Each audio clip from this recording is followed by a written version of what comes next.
ملک میں سیاسی ماحول گرم ہے۔ حکومت کے مفاہمتی انداز اور مذاکرات کی دعوت کے باوجود پی ٹی آئی کی مزاحمتی سیاست اور اسٹریٹ موومنٹ ملک میں ہلچل کسی کیفیت پیدا کر رہی ہے۔ محمود خان اچکزئی کے کردار بھی زیر بحث ہے، جو پی ٹی آئی کے اتحادی کے طور پر سامنے تو آ رہے ہیں، حالانکہ ماضی میں دونوں کے تعلقات بے انتہا کشیدہ رہے ہیں۔ ایبسلیوٹلی، ناقدین یہ بول رہے ہیں کہ اچکزئی تو اپنی سیاسی ساکھ کو بھی ایسا لگ رہا ہے کہ داؤ پہ لگا رہے ہیں، جس کی سمت اور منزل ابھی بھی غیر واضح دکھائی دیتی ہے۔ On the other hand, Khyber Pakhtunkhwa میں سیکیورٹی چیلنجز ایک سنجیدہ مسئلہ بن چکے ہیں۔ صوبائی حکومت پر الزام یہ ہے کہ اس کی توجہ انتظامی معاملات کے بجائے سیاسی بیانیے بنانے پر اور بانی پی ٹی آئی کی رہائی پر مرکوز ہے، اور گورنر کے پی فیصل کریم کنڈی نے بھی پی ٹی آئی کی قیادت پر تنقید کرتے ہوئے کہا ہے کہ ایک طرف مذاکرات کی بات کرتے ہیں، دوسری طرف انکار کر دیتے ہیں۔ اور دوسری جانب بلاول بھٹو زرداری نے بھی پی ٹی آئی کو واضح پیغام دیا کہ انتہا پسندی کی سیاست ترک کیے بغیر اداروں سے محاذ آرائی کے نتائج سے بچنا ممکن نہیں۔ اس سب پہ ذرا اب ہم بات کر لیتے ہیں۔ ہمارے ساتھ موجود ہیں ان کا پرسن بطول راجپوت۔ السلام علیکم بطول، اور بہت شکریہ آپ کے وقت کے لیے۔ اچھا، تو بطول کیا سمجھتی ہیں؟ وزیر مملکت برائے قانون انصاف برشا عقیل یہ کہتے ہیں کہ پی ٹی آئی کی سوشل میڈیا جو ہے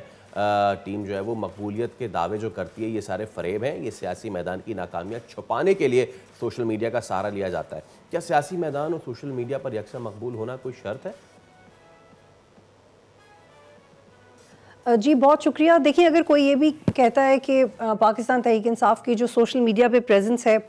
وہ معنی خیز نہیں ہے، تو یہ ایک بہت غلط پوائنٹ آف ویو ہے، یہ بہت امپریکٹیکل بات ہے۔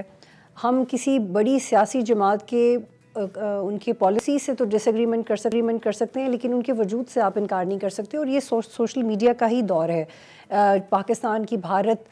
کی جنگ میں جو ڈس انفارمیشن کا مقابلہ کیا وہ سوشل میڈیا کے تھرو کیا، کیونکہ بہت ساری چیزیں فار ایگزامپل انڈیا کی جب ایکسپوز ہو رہی تھی تو وہ سوشل میڈیا کی وجہ سے ہوئی، تو یہ بہت اہم ٹول ہے کمیونیکیشن کا۔ اب اس کا غلط استعمال ہو رہا ہے تو وہ بھی ہو رہا ہے، تو وہ ایک الگ بحث ہے، لیکن اس کی وجہ سے آپ یہ کہیں کہ اگر کوئی سیاسی جماعت سوشل میڈیا پہ مقبول ہے تو وہ اس کا گراؤنڈ پہ امپیکٹ کیوں نہیں ہے؟ گراؤنڈ پہ امپیکٹ نہ ہونے کی اور وجوہات ہیں، اور سوشل میڈیا پہ زیادہ مقبول ہونے کی اور وجوہات ہیں۔ اور جو ڈیجیٹل ایج ہے اس میں ایک جینوئن ایکسپرٹی چاہیے، ایک سپورٹ کی، جو for some reason P M L N اور پاکستان پیپلز پارٹی کے فالوورز کے پاس نہیں ہے۔ پیپلز پارٹی کے جتنے بھی جیالے ہوں وہ ڈیجیٹلی اس طرح سے کنیکٹ نہیں کرتے اپنی پارٹیوں کے ساتھ جیسے پی ٹی آئی کے لوگ کرتے ہیں، تو یہ پی ٹی آئی کو ایک ایج حاصل ہے، لیکن یہ بھی ضروری نہیں ہے کہ اگر آپ زیادہ مقبول ہے سوشل میڈیا پہ تو آپ گراؤنڈ پہ اتنے مقبول نہیں ہوں گے۔ مجھے لگتا ہے کہ ساتھ ساتھ چلتا ہے، لیکن جہاں تک پی ٹی آئی کی اگر آپ بات کریں اسپیسیفکلی، تو پی ٹی آئی کا گراؤنڈ پہ بھی ایک کنسیڈریبل ووٹ بینک ہے اور سوشل میڈیا پہ ہے۔ باقی جماعتوں کا اگر گراؤنڈ پہ ہے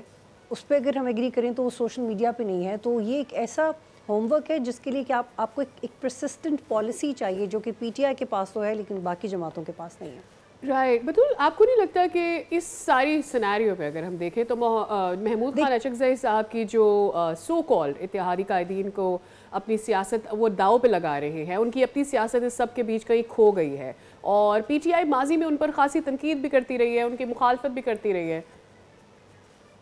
یہ تو عمران خان نے بہت سارے لوگوں کے ساتھ کیا ہے، پرویز الہی کے بارے میں، نواز شریف کے بارے میں، آصف علی زرداری کے بارے میں، بہت سارے صحافیوں کے بارے میں جو ان پہ تنقید کرتے تھے، جو ان کے خلاف ہوتا تھا ایک وقت میں، اگر ان کی سیاست نے موقع دیا بھی کہ وہ ان سے بات چیت کر سکیں تو عمران خان نے بار بار لوگوں کو ان کے ماضی یاد کروائے ہیں۔ تو یہ پہلی دفعہ نہیں ہو رہا کہ اچکزئی صاحب کی مخالفت کی اور بعد میں سیاسی اتحاد کیا۔ مولانا فضل الرحمان بھی اس میں شامل ہے، پرویز الہی بھی اس میں شامل ہے، بلکہ اب تو ان کی پارٹی کا ایک بڑا عہدہ رکھتے ہیں۔ تو یہ this is the way Imran Khan has dealt with his political opponents. Respect سے نہیں انہوں نے چیزیں آگے چلائی، بلکہ وہ ماضی یاد دلاتے تھے، پھر ریڈیکیول کرتے تھے، اور پھر وقت آنے پہ اتحاد بھی کا سیاست کا طریقہ رہا ہے۔ لیکن اب چونکہ اچکزئی صاحب کو انہوں نے اس لیے یہ اپوزیشن کی قیادت دی ہے کیونکہ ان کا ایک اینٹی اسٹیبلشمنٹ نیریٹو رہا ہے، عمران خان کو ایسا نیریٹو چاہیے، آلدو بہت سارے لوگ تھے پی ٹی آئی میں یہ نیریٹو چلانے والے، لیکن عمران خان ان سے مطمئن نہیں تھے، جیسے فار ایگزامپل گنڈا پور، کیونکہ ان کے دونوں طرف بہتر تعلقات تھے۔ وہ ہمیشہ سے چاہتے تھے کہ کوئی سہیل آفریدی جیسا کیریکٹر ہو جو اتنا ایگریسو ہو جائے کہ سب کچھ ٹاپل ہو جائے اور عمران خان باہر آ جائے۔ یہ ایک فیری ٹیل تو ہو سکتی ہے لیکن یہ پریکٹیکل نہیں ہو سکتا، کیونکہ جب آپ سیاست کر رہے ہوتے ہیں تو آپ کو بہت کھلے دل کے ساتھ سیاست کرنی پڑتی ہے، آپ کو تنقید کو ایبزارب کرنا پڑتا ہے، جو کہ عمران خان اتنی زیادہ پاپولیرٹی ہونے کے باوجود ایک چیز یہ بھی ہے کہ گورنر کے پی متعدد بار صوبے میں دہشت گردی اور جو چیلنجز ہیں ان کو ہائی لائٹ کر چکے ہیں، مگر صوبائی حکومت سیاسی مقاصد اور اپنے بانی کو رہائی میں مصروف عمل ہے۔ ایسے میں وفاقی حکومت کے پاس کیا حل رہ جاتا ہے؟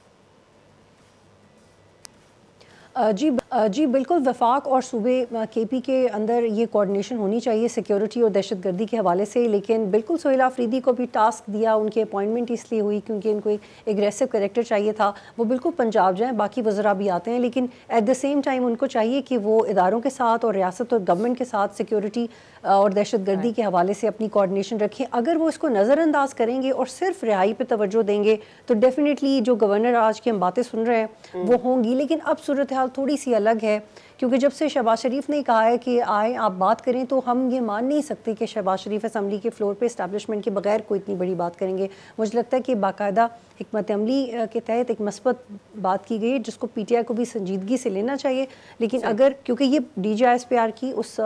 پریس کانفرنس کے بعد ہوا ہے جس میں انہوں نے بہت سخت الفاظ استعمال کیے تھے، and now it's coming from prime minister's mouth, تو پی ٹی آئی کو اس کو سیریسلی لینا چاہیے، لیکن اگر پی ٹی آئی نہیں لے گی تو پھر چیزیں آگے نہیں بڑھ سکتی۔ لیکن مجھے اب لگتا ہے کہ یہ جو پنجاب میں جو بھی ہوا پی ٹی آئی کے بعد اب ان کے پاس بھی ایک جواز ہے کہ ہم گئے تھے اور ہمارے تو لوگ بھی نہیں نکلے تھے، ہم خود ہی 15-20 لوگ تھے، پھر بھی ہمیں برداشت نہیں کیا، تو ابھی لگتا ہے کہ جو ٹیمپریچر ہے وہ تھوڑا نیچے جا سکتا ہے اور شاید گورنر راج کے امکانات نہ ہوں، لیکن اس کے لیے ابھی گورنمنٹ پی ٹی آئی کا انتظار کری۔ گورنمنٹ نے جو بات کی ہے وہ کافی اسٹرانگ پوزیشن سے کی ہے that yes we are ready to talk, اور when government is ready to talk it means it's coming from both sides, تو اب یہ پی ٹی آئی اس کو کیسے ٹرانسلیٹ کرتی ہے وہ پی ٹی آئی کے اوپر۔ صحیح۔ اچھا بتول، حکومت بانی پی ٹی آئی کے کیس کو ترجیح بنیاد پر کیا سارٹ آف سیٹ اسائڈ کرنے میں کوئی کردار ادا کر سکتی ہے؟ And at the same time کیا آپ کو لگتا ہے کہ پی ٹی آئی کی سوشل بریگیڈ جاہریت کو ختم کیا جا سکتا ہے جو فریقین اور خصوصاً ملک و قوم کے حق میں بہت اہم ہوگا؟ کہ بس میں ہے کہ وہ یہ ریکویسٹ کر سکے کہ پی ٹی آئی کے جو کیسز ہیں ان کو نمٹایا جائے، یا وہ کیسز جس میں گورنمنٹ خود یہ امپریشن لے رہی ہے کہ جی زیادہ پولیٹیکل وکٹمائزیشن ہو رہی ہے یا ہم چاہتے ہیں کہ تھوڑا سا ریلیف دیا جائے، تو بالکل گورنمنٹ کو اپنا رول پلے کرنا چاہیے، اور پی ٹی آئی بھی یہ ایکسپیکٹ کریے کہ ہم جتنا بھی چاہیں کہ مذاکرات ہوں، لیکن اس میں جو پرائم رول ہے وہ گورنمنٹ کا ہی ہونا چاہیے، اور